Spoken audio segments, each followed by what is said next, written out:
तुम्ही सुद्धा credit card वापरता का? तर सावधान, कारण 1 एप्रिल पासून होणारे बदल तुमच्या खिशावर आणि टॅक्सवर मोठा परिणाम करू शकतात. ही बातमी अत्यंत महत्त्वाची आहे, त्यामुळे ही रील आत्ताच सेव्ह करा आणि अशाच माहितीसाठी थोडक्यातला फॉलो करा. नवीन प्राप्तिकर नियमानुसार जर तुम्ही एका वर्षात 10 लाख रुपयांपेक्षा जास्त क्रेडिट कार्ड बिल भरलं तर त्याची माहिती थेट इन्कम टॅक्स विभागाला दिली जाईल. तसंच 1 लाख रुपयांपेक्षा जास्त बिल रोख स्वरूपात भरल्यास तुमची चौकशी होऊ शकते.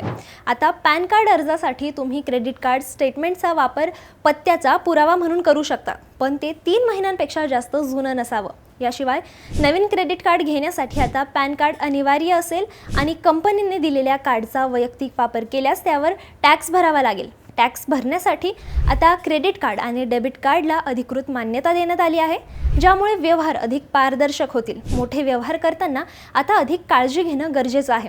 तुम्हाला क्रेडिट कार्ड वापरणं सोयीचं वाटतं की भीती वाटते? तुमचं उत्तर आम्हाला कमेंटमध्ये नक्की सांगा. बातमी म्हणजे थोडक्यात.